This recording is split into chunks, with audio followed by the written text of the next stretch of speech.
minasyaitonirrajim. Bismillahirrahmanirrahim. Alhamdulillah, Allahumma lakal hamdu hatta tarda, wa lakal hamdu idza radita, wa lakal hamdu ba'da ridha. Allahumma lakal hamdu wa ilaikal mustaka wa antal musta'an, wa la hawla wa la quwwata illa billahil aliyyil azim. Raditu billahi rabba wa bil islami dina wa bi Muhammadin nabiyya wa rasula. Allahumma salli ala sayyidina Muhammad wa ala ali sayyidina Muhammad. Baik, sahabat hidayah, kembali lagi bersama kami. Insyaallah pada kesempatan hari ini kita akan membahas tentang bagaimana sih berserah diri kepada Allah. Bahwasanya berserah diri itu bukanlah menyerah gitu ya. Baik, kita mulai dari kalimat dari Syekh Ibnul Qayyim yang mengatakan bahwasanya dalam kacamata kasih sayang, bahwa rahmat Allah itu dalam peristiwa pahit, takdir pahit yang kita terima mengalahkan kemurkaan dan siksanya gitu. Jadi tidak mungkin Allah menakdirkan atas diri seorang mukmin sebuah peristiwa yang pahit kecuali didasari oleh kasih sayang Allah gitu. Kecuali didasari oleh wujud cinta Allah kepada hambanya tersebut. Dan kasih sayang Allah itu pastinya mengalahkan, melebihi kemurkaan Allah. Sesuai dalam Quran surah Al-Ra'd ayat 156, bahwa rahmatku meliputi segala sesuatu. Dalam hadis juga disampaikan sesungguhnya kata Allah, sesungguhnya rahmatku mengalahkan kemurkaanku. Nah, dari sini kita belajar gitu ya. Kenapa sih kita harus diuji? Kenapa kita dikasih masalah? Kenapa nggak orang lain gitu? Kenapa nggak orang lain saja gitu? Karena apa? Karena Allah sedang jatuh cinta gitu pada kita. Karena Allah sayang gitu ke kita. Kata Maulana Rumi, terkadang kita butuh gitu ya, namanya kesedihan, hati yang patah. Karena dari patahan-patahan itulah muncul cahaya-cahaya Allah menyentuh kita. Karena dengan ujian itu ialah sebagai bukti cinta Allah, sebagai bukti sentuhan kasih sayang Allah kepada kita gitu sahabat. Jadi kadang kita juga harus gitu ya menyiapkan ruangan di hati kita untuk untuk setiap ujian yang kita terima gitu. Nah, kenapa sih ya kita itu harus berserah gitu kepada Allah? Nah, berserah kepada Allah itu ternyata menjadi kekuatan yang Masya Allah luar biasa gitu ya untuk kehidupan kita. Yang perlu kita pahami bersama, yang perlu kita ketahui bersama bahwa berserah diri itu bukanlah sesuatu yang kita menyerah gitu ya. Kita menyerah dengan keadaan, kita menyerah, ya udah serahkan gitu sepenuhnya kepada Allah. Nah, maka dari itu pada hakikatnya kita perlu pahami bahwasanya berserah itu bukan berarti menyerah. Efek berserah itu tidak akan menyerahkan kepada apapun gitu. Bahkan berserah itu adalah upaya aktif gitu. Nah, yang perlu kita ketahui bersama, kenapa sih kita harus berubah menjadi orang yang berserah kepada Allah? Kenapa kita perlu berubah?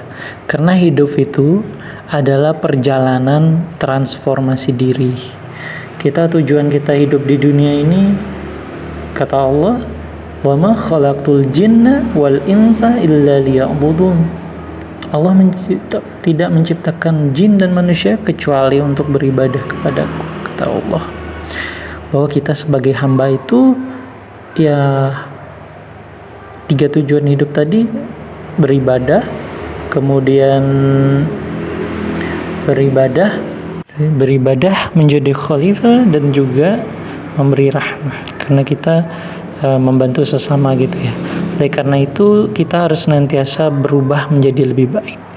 Karena kita sebagai hamba terus berubah jadi baik dari waktu ke waktu, dan nanti puncaknya itu kita ke Allah dalam keadaan yang paling baik. Jadi hidup ini terlalu hidup ini adalah panggung gitu ya.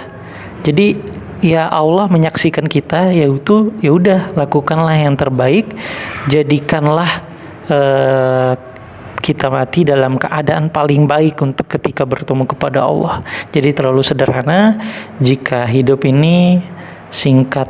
Yang singkat ini kita jalanin seadanya, setengah-setengah.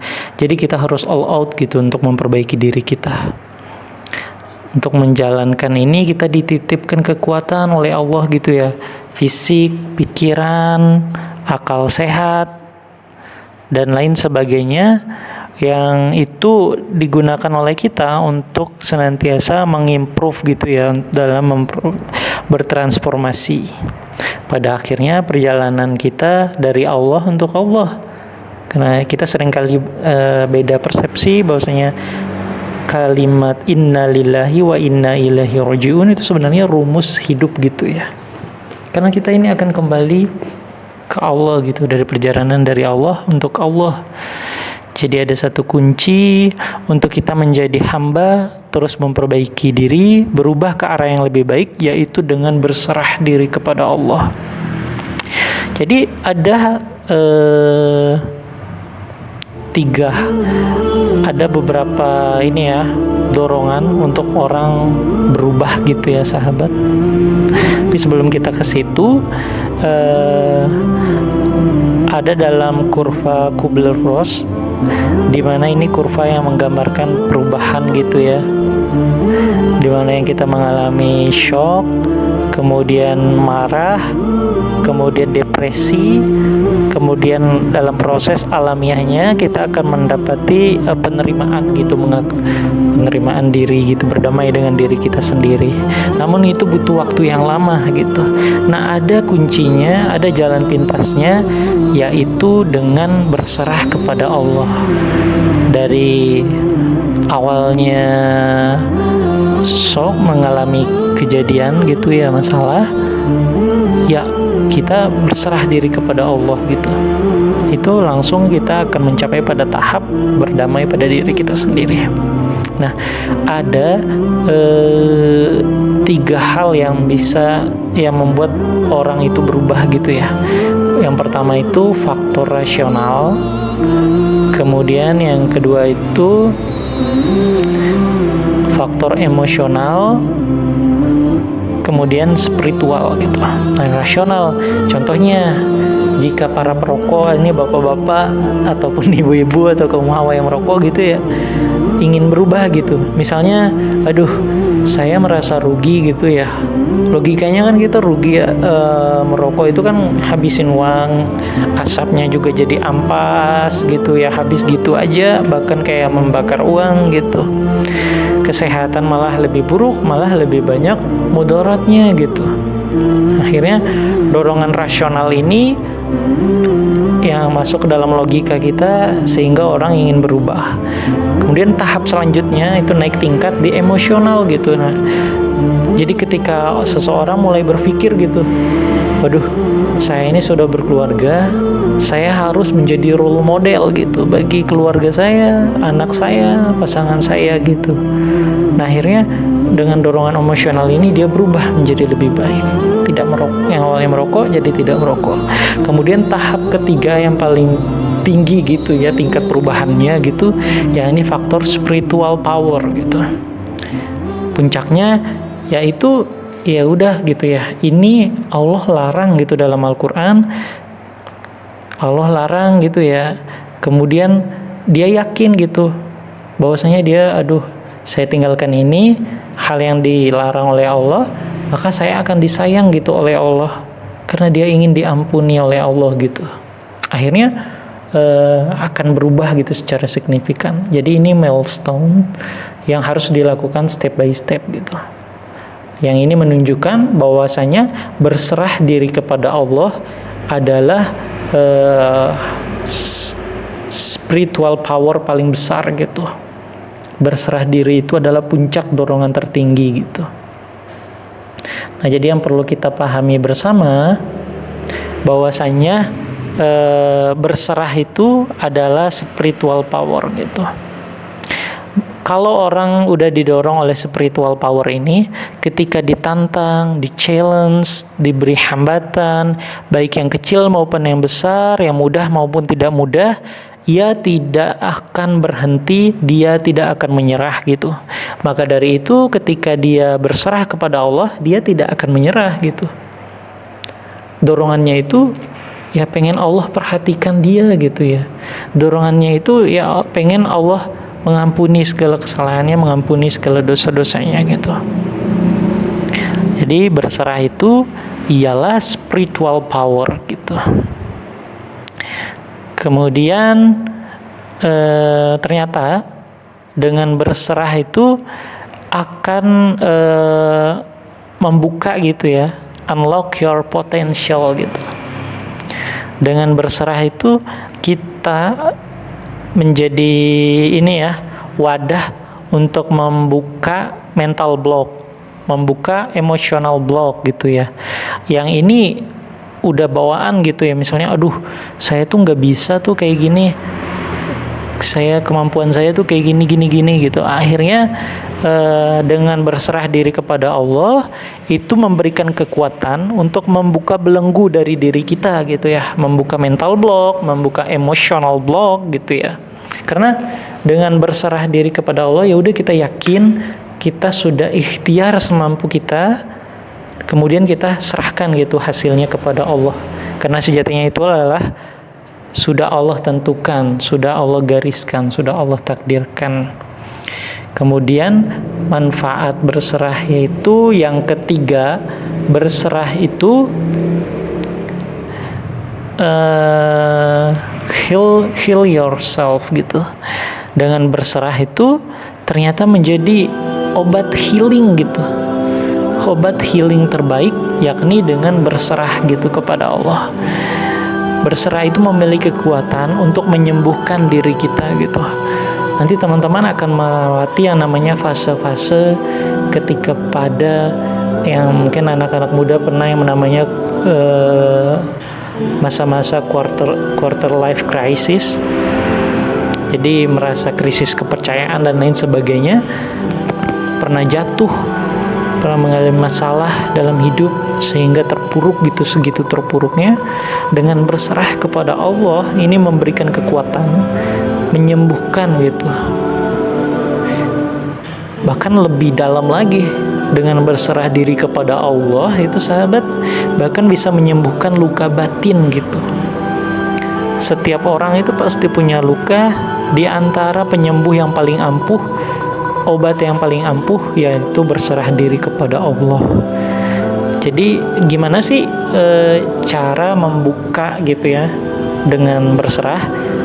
Jadi Allah itu menitipkan ke kita itu begitu banyak potensi, begitu banyak karunia oleh Allah, tapi yang buat kita nggak bergerak, yang buat kita nggak berubah, itu karena ada yang namanya mental block, ada yang namanya beban batin, ada namanya emotional block.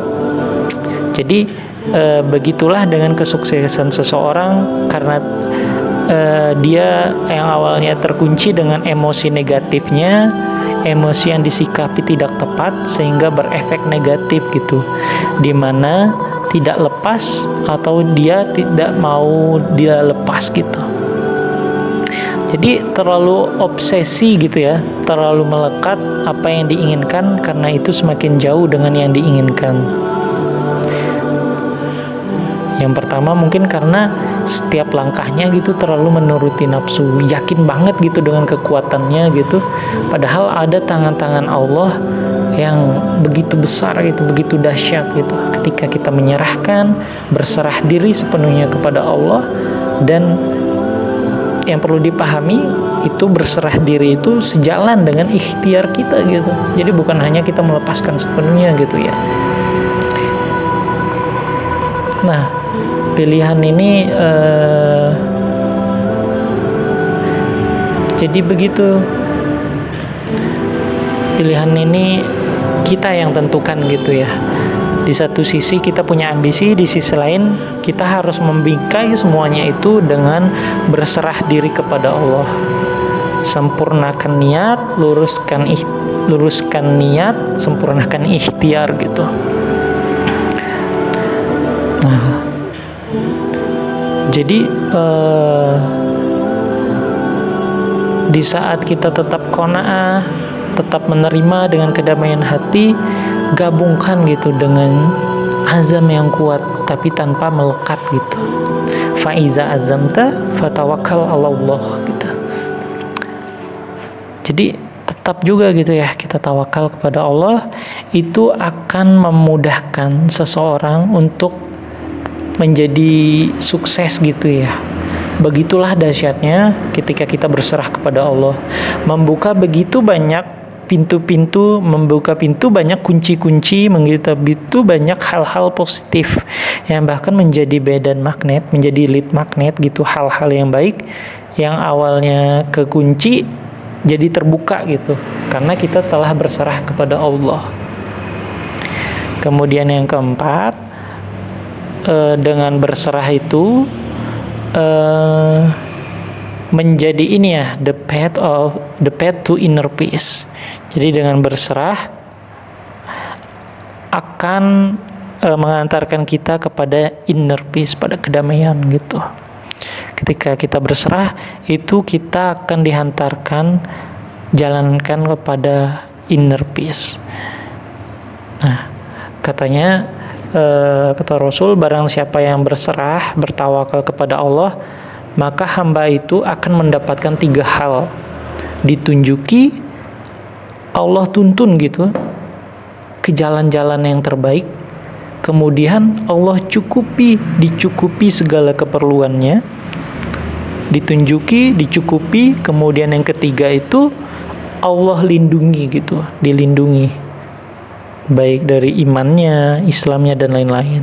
Itulah kenapa setiap hari itu kita 17 kali minta ditunjuki gitu ya, ihdinas syiratal mustaqim ya. Kata Anas bin Malik radhiyallahu anhu yang meriwayatkan bahwa Rasulullah SAW bersabda, jika seseorang keluar rumahnya dan mengucapkan Bismillahi tawakkaltu 'alallahu la haula wala quwwata illa billah, maka Allah akan memberikan petunjuk kepadanya, mencukupi kebutuhannya dan melindunginya. Bahkan setan-setan pun akan menjauh darinya gitu. Bahkan salah satu setan berkata gitu kepada temannya, bagaimana mungkin kita bisa mengganggu orang yang telah diberi petunjuk, dicukupi, dan dilindungi.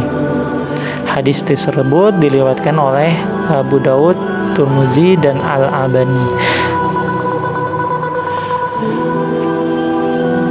Jadi doa mau berpergian Bismillahirrahmanirrahim memiliki utamaan yang luar biasa gitu. Saat seorang mengucapkan doa tersebut sebelum memulai perjalanan, Allah memberikan petunjuk kepada mereka, memenuhi kebutuhan mereka, dan memberikan perlindungan gitu.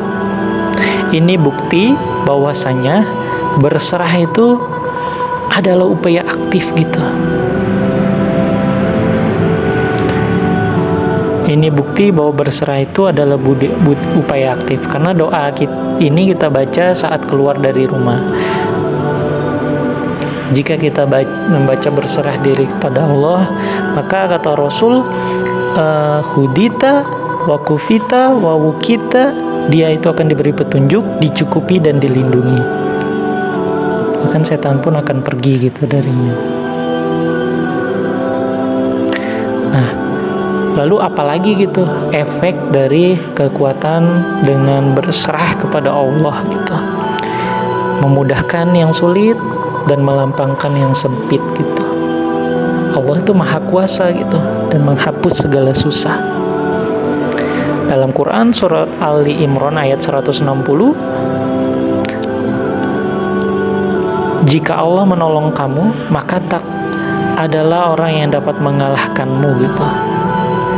Jika Allah membiarkan kamu tidak memberi pertolongan, maka siapa gerangan yang dapat menolong kamu selain Allah gitu.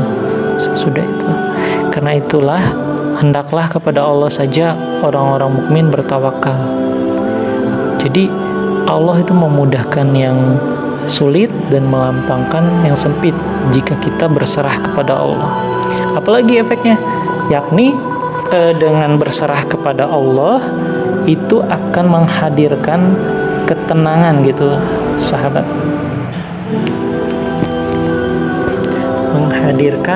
dengan berserah itu dapat menghadirkan ketenangan. Di zaman modern seperti ini, ketenangan adalah rezeki yang begitu mahal gitu, sahabat. Banyak orang yang merasakan khauf, kecemasan gitu, ketakutan yang teramat sangat dan kesedihan yang begitu dalam gitu. Dan yang menenangkan itu ialah saat kita berserah gitu ke Allah. Di dalam Quran surat At-Taubah ayat 40 di mana dikisahkan saat itu sahabat gitu Abu Bakar ketika itu bersembunyi dengan Rasul di gua gitu ya untuk menghindari dari serbuan musuh. Nah, padahal itu guanya itu mudah banget gitu diketahui. Jika bergerak sedikit aja gitu bayangannya bisa terlihat gitu. Apa kata Nabi? La tahzan innallaha ma'ana. Janganlah kamu bersedih, sesungguhnya Allah bersama kita gitu. Bagaimana mungkin kata Rasul kita hanya berdua di sini gitu, sedangkan ada Allah gitu yang ketiganya. Jadi jangan bersedih. Maka dari itu serahkan gitu ke Allah yang pada akhirnya akan menghadirkan ketenangan. Dalam Al-Quran jadi pertama kita pahami bahwasanya berserah itu ialah upaya aktif bukan pasif. Dalam Al-Quran dijelaskan dalam surat At-Talaq ayat 3 gitu ya. Dan barang siapa bertawakal kepada Allah, niscaya Allah akan mencukupkan gitu keperluannya. Dalam Quran surah Al-Ghafir ayat 44, dan aku menyerahkan urusanku kepada Allah, sesungguhnya Allah maha melihat akan hambanya. Kemudian dalam Quran surah Al-Baqarah ayat 131, ingatlah kepada Tuhanmu, berfirman kepadanya, berserah dirilah. Dia menjawab, aku. Kemudian Nabi Ibrahim menjawab, aku berserah diri kepada Tuhan seluruh alam. Jadi yang perlu kita pahami bahwasanya itu berserah itu adalah upaya aktif.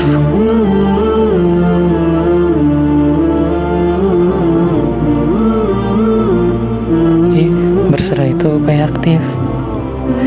Dengan tawakal berserah, kita menjadikan wakil, menyerahkan, mempercayakan bahwa ada sesuatu yang di luar jangkauan kita, di luar kendali kita. Berserah saat itu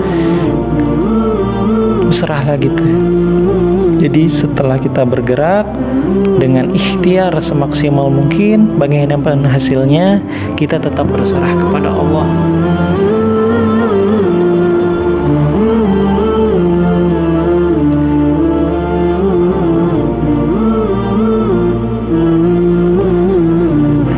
Ada hadis yang Rasulullah SAW bersabda ketika itu ya tentang bab tawakal.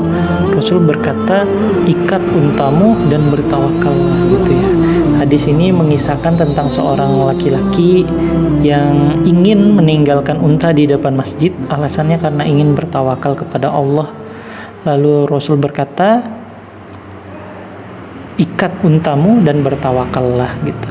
Jadi maknanya itu secara eksplisit menyampaikan bahwasanya antara ikhtiar dan tawakal itu dapat berbarengan gitu ya. Bahkan dapat membuat ikhtiar kita lebih powerful gitu. Bahkan ada hadis juga ya tentang tawakal itu yang digunakan Rasul itu menggunakan analogi burung gitu ya. Sungguh seandainya kalian bertawakal kepada Allah, sebenar-benar tawakal, niscaya kalian akan diberi rezeki sebagaimana rezeki burung-burung. Mereka berangkat pagi-pagi dalam keadaan lapar dan pulang sore dalam keadaan kenyang gitu. Jadi kita ketika ikhtiar gitu ya, yakin aja Allah sudah pastikan gitu ya, Allah sudah janjikan kepada kita gitu hasilnya. Bahkan jangan kalah gitu dengan janin pun yang belum ini, Allah siapkan rezekinya gitu ya, masih bisa makan walaupun dia tidak bisa jalan gitu. Bahkan janin pun bisa begitu. Nah, menariknya analogi burung ini ternyata ada beberapa sifat dan sikap. Kenapa sih Rasul tuh nggak main-main gitu ya dalam menggunakan analogi burung gitu. Dan banyak sekali maknanya, yaitu ternyata burung itu selalu bangun pagi.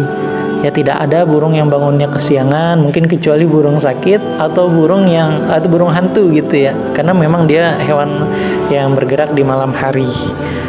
Contohlah burung gitu ya, ia selalu menyempatkan diri untuk selalu bersyukur, memuji kepada Allah, bertasbih kepada Allah melalui nyanyian-nyanyiannya.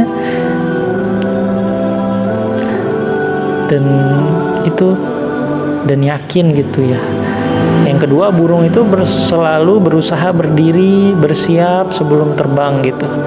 Dalam usaha mencari rezeki, kita juga harus melakukan pemanasan, persiapan fisik, mental, maupun fisik, pikiran, fisik dan lain sebagainya, itu menjadi bekal gitu ya untuk kita dalam menyempurnakan ikhtiar. Jikalau burung hanya dibekali insting oleh Allah untuk mencari tempat-tempat rimbun dan subur makanannya, maka kita diberi makanan, burung tidak pernah merusaknya gitu. Saat mengambil makanan, burung selalu dengan cara yang indah, tidak pernah ia melakukan perusakan gitu. Bahkan ada beberapa burung yang justru membantu proses pembuahan beberapa tanaman. Nah, begitu ya sahabat, Masya Allah gitu ya, kita banyak belajar dari analogi burung gitu. Nah, lalu apalagi nih efek dari berserah diri kepada Allah? Yang pertama itu lalu bagaimana gitu ya cara kita untuk memaksimalkan gitu ya efek dari berserah diri kepada Allah? Bagaimana caranya untuk mengambil kekuatan berserah diri ini, mendapatkan kekuatan berserah diri kepada Allah ini?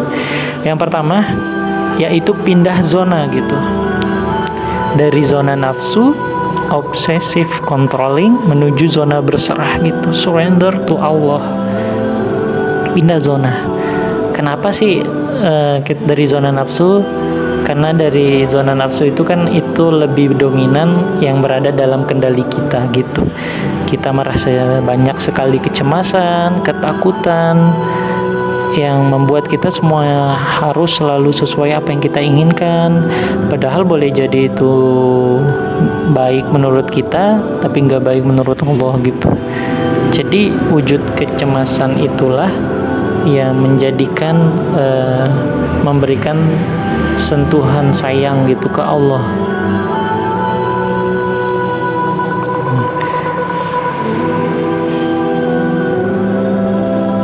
Nah, kenapa sih zona nafsu? Kita merasakan banyak cemas, takut. Kemudian yang kedua itu kita merasa kondisi jiwa penuh kehampaan gitu ya. Merasa kurang terus, penuh dengan ambisi negatif. Ambisi itu bagus ya, tapi kita harus tuh membawa dengan cara yang tepat dan di tempat yang tepat gitu, agar kita bisa tetap tumbuh, tetap semangat bersamaan dengan kebahagiaan gitu ya. Di antaranya berserah diri kepada Allah. Nauzubillah gitu ya. Kemudian yang ketiga itu kadang kita dapat yang diinginkan, jadi hanya kepuasan sesaat gitu. Dan di zona nafsu ini, ketika kita berada di puncak kesuksesan, kita menepuk dada, euforia tinggi gitu ya, merasakan ini dari kita gitu sebagai manusia gitu ya, mirip korun gitu. Hati-hati itu merasa ini dengan ilmunya gitu ya, bahwasanya ini karena dia gitu ya, merasa berdirinya, padahal ini ada tangan-tangan Allah gitu. Nah, ikutilah Nabi Sulaiman saat berada di puncak kesuksesan, kalimatnya itu, ini semua karunia dari Allah gitu, Robku untuk mengujiku gitu, apakah aku bersyukur atau aku kufur. Nah, kalau di zona surrender, apa dampaknya gitu? Kondisi hati kita itu jadi tenang, damai, ketawakalan yang indah gitu. Nah, ini Masya Allah. Gimana dampaknya jika kita bekerja dengan hati yang begini gitu, hati yang lapang, batinnya tenang, damai, tentram? Tentu saja kualitas karya kita, kualitas ikhtiar kita itu lebih baik gitu, lebih powerful, lebih berkualitas, menjadi seorang hamba yang berkelas gitu dengan zona surrender gitu. dengan berserah diri kepada Allah. Apalagi contohnya berserah diri ke Allah. Kenapa ini menjadikan ketenangan?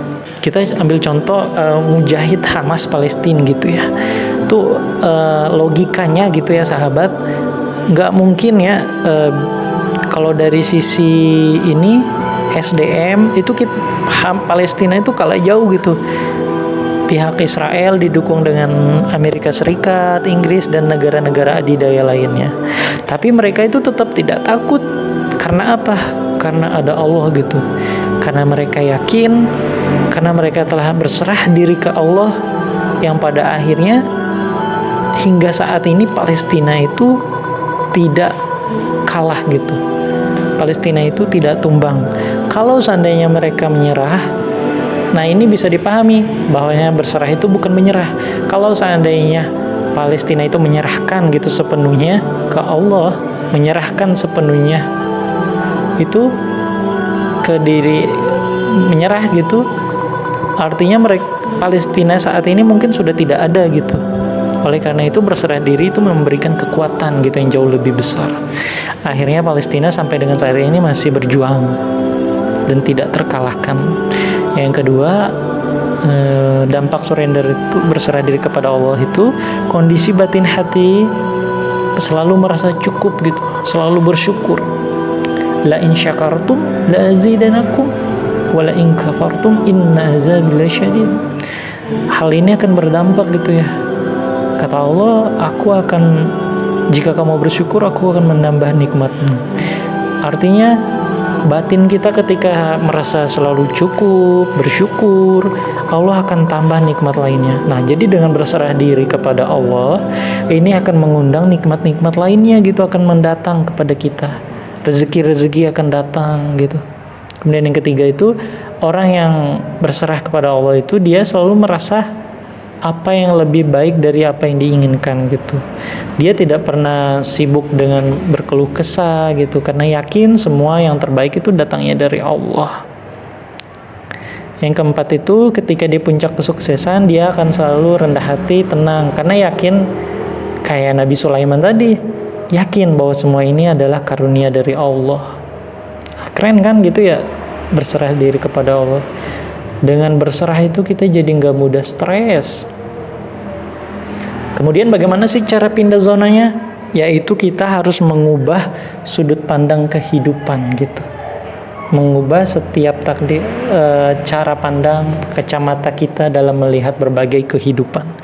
Nah, ada beberapa prinsip yang orang yang berserah diri ini yakini ini akan menjadi prinsip yang cukup baik. Yang pertama itu, prinsip pertamanya itu meyakini qadar. Kata Syekh Ibnu Athillah dalam kitab Al-Hikam, kekuatan himmah-himmah kita itu tidak akan mampu mengoyak tirai qadar-qadar Allah. Tekad yang kuat tidak akan menembus gitu takdir, dinding-dinding takdir. Maknanya ada sesuatu yang di luar kendali kita, yang sebetulnya itu bukan dalam kendali kita gitu ya. Jadi istirahatkan hati kita, jiwa kita ini untuk hal-hal yang sebetulnya sudah Allah atur gitu, yang sebetulnya bukan dalam kendali kita gitu, sudah dalam pengaturan Allah. Jadi itu adalah hasilnya gitu ya. Jadi ketika kita berserah diri kepada Allah, ada rumusnya itu. Rumusnya itu ada situasi, rumus kehidupan itu ada situasi ditambah respon kita gitu ya. Misalnya kita dihadapkan pada situasi tertentu gitu, respon kita apa gitu.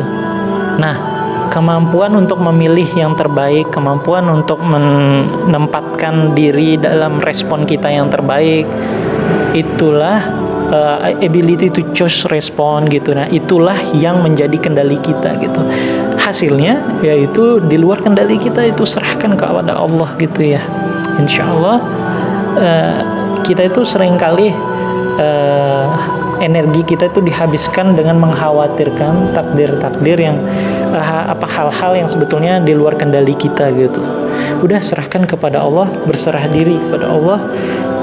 sempurnakan ikhtiar kita, fokus pada respon kita terhadap situasi tersebut, karena hal yang di luar kendali kita itu menariknya itu tidak akan dihisap gitu oleh Allah.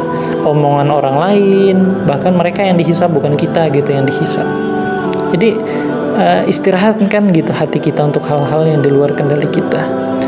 Jadi yang dihisap itu apa? Bagaimana respon kita gitu ya untuk mendapatkan hasil tersebut. Misalnya pikiran kita, perasaan kita, kemudian tindakan apa yang kita lakukan gitu. Jadi simple gitu ya, ketika kita berserah kepada Allah,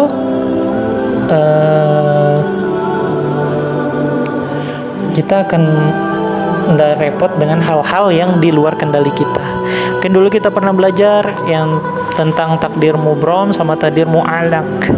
Takdir mubrom itu adalah ketentuan Allah yang mutlak gitu. Sementara takdir mu'alak yang mengikut sertakan peran manusia gitu ya, baik itu melalui usaha dan ikhtiarnya. Maka rumus kehidupan itu bahwa fokus kehidupan itu harus fokus aja gitu dengan yang kita respon kita yang berada di dalam kendali kita. Fokus aja gitu yang dalam kendali kita. Jadi begitu sudut pandang kita terhadap kehidupan. Jadi enak banget gitu ketika kita sudah menyerahkan kepada Allah. Karena kita itu adalah makhluk yang Allah beri kebebasan gitu untuk memilih bagaimana respon kita ketika kita sudah ditakdirkan menyerahkan gitu sepenuhnya kepada Allah. Kita sudah ikhtiar, selesai, serahkan kepada Allah hasilnya gitu. Karena itu adalah di luar kendali kita. Jadi nanti ketika kita telah merespon yang di dalam kendali kita, hasilnya itu kita serahkan kepada Allah. Bahwasanya itu adalah pengaturan Allah, kita husnuzon bahwasanya itu selalu ada keindahan dalam setiap takdir kehidupan. Jadi enak gitu ketika kita berserah kepada Allah untuk sesuatu yang memang tidak bisa kita ubah gitu. Kita yakini untuk sesuatu yang bisa kita ubah. Jadi orang yang ini berserah diri kepada Allah itu, dia itu untuk sesuatu yang bisa diubah itu dia berani gitu untuk mengubah sesuatu yang memang bisa diubah. Misalnya ada orang yang menyakiti kita, di luar kendali kita itu nggak akan dihisap, dia yang dihisap gitu. Tapi kendali kita apa? Apakah kita maafin dia atau membalas dengan keburukan gitu. Nah disitulah ujiannya gitu. Allah uji kita. Allah menjadikan dalam Quran surah Al-Mulk, allazi khalaqal mauta wal hayata liyabluwakum ayyukum ahsanu amal. Allah menguji siapa yang lebih baik amalnya. Disitulah ujiannya gitu. Bagaimana kita melatih hati dan mengelola perasaan kita. Jadi dengan berserah diri itu kita akan lebih bijaksana gitu dalam membedakan keduanya. Mana yang dalam kendali kita, mana yang tidak bisa kita kendalikan. Prinsip kedua, orang yang berserah diri itu, prinsip keduanya yaitu merangkul perubahan gitu. Merangkul perubahan. Seseorang akan lebih mudah pada langkah berserah diri kepada Allah jika ia memahami kalau kadang yang kita benci itu boleh jadi baik dan yang kadang kita suka itu malah tidak baik atau memberikan celaka gitu kepada kita. Nah gitu, jelas kata Allah dalam Al-Quran, tetapi boleh jadi kamu tidak menyayangi sesuatu padahal itu baik padamu bagimu, dan boleh jadi kamu menyukai sesuatu padahal itu tidak baik bagimu gitu kata Allah. Karena Allah Maha mengetahui sedangkan kamu tidak mengetahui.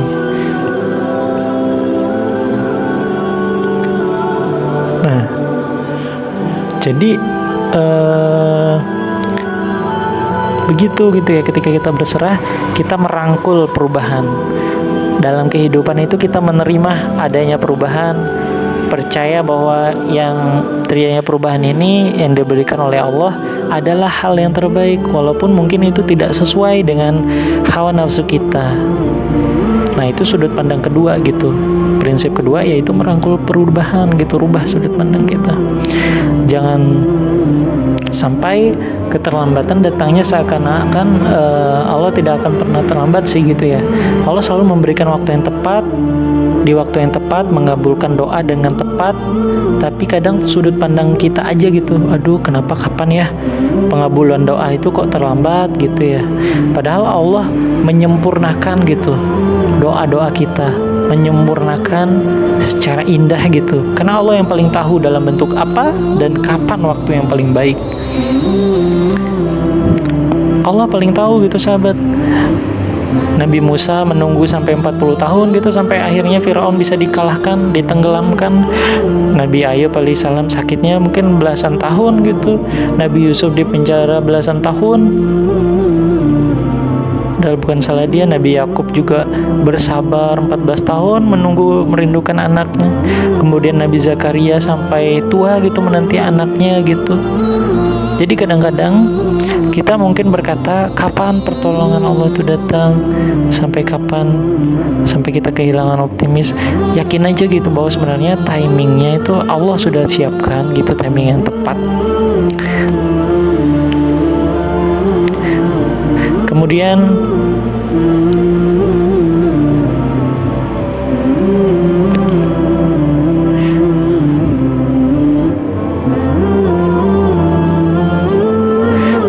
yang ketiga tadi merangkul perubahan itu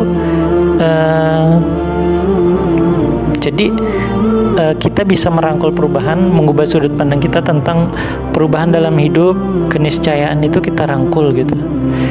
Perubahan itu jangan kita tolak. Perubahan itu pasti datang dalam kehidupan. Siang, malam, silih berganti. Kaya, miskin, sedih, susah, senang. Itu datang silih berganti gitu, berputar jadi roda-roda kehidupan. Jadi jangan gentar gitu ya ketika kondisi kita dibolak-balik, kadang di atas, kadang di bawah. Bagaimana kita tahu di atas lebih baik, bahwa kita nggak tahu. Kalaupun di bawah kita nggak tahu gitu, barangkali itu malah lebih baik gitu yang Allah siapkan. Jadi rubah sudut pandang kita, merangkul perubahan. Jadi rileks, santai, tenang gitu, hati kita tentram, kita akan punya kekuatan dalam mengarungi kehidupan.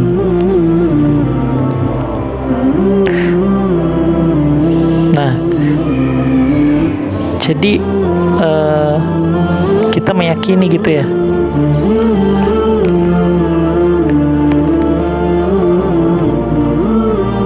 dan pada akhirnya ketika berserah diri kepada Allah, bertemu dengan keimanan, outputnya akan ketemu dengan dada yang lapang gitu. Jadi dada kita jadi lapang. Dalam Al-Quran surah Al-Mulk ayat 29 disampaikan gitu kan, Qul huwa rahmanu amana bihi wa alaihi tawakkalna. Jadi ketika bertemu akan menghadirkan dada yang lapang gitu. Tidak heran ada ulama yang minta doa itu wasyara suduraha bifaidil imani bik wa jamilit tawakkulli alaik. Ya Allah, lapangkanlah dadaku ini dengan keimanan yang melimpah dan ketawakalan yang indah. Jadi pada akhirnya akan memberikan output dada yang lapang. Ini dibentuk dengan keimanan dan kebersihan kepada Allah, sucian, dan juga dengan tawakalan kepada Allah. Saat seseorang dadanya lapang, mungkin kehidupannya yang sempit, dia akan lapangkan dadanya gitu. Allah akan siapkan karunia terbaik. Tunggu aja waktunya gitu, lalu Allah kasih anugerah yang terbaik yang akan datang.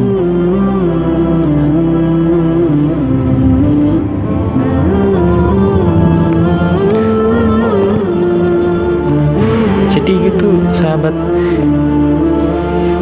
Jadi output terakhirnya ketika berserah diri, kita akan dilapangkan dadanya. Jadi tentram, tenang. Ya, itu aja dari kami. Mudah-mudahan mendapatkan ilmu yang bermanfaat gitu ya bagi teman-teman, bisa diaplikasikan dalam kehidupan sehari-hari.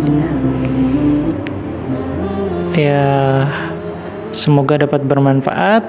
Mari kita tutup dengan sama-sama dengan doa kafaratul majelis. Subhanakallahumma wa bihamdika asyhadu an la ilaha illa anta astaghfiruka wa atubu ilaik.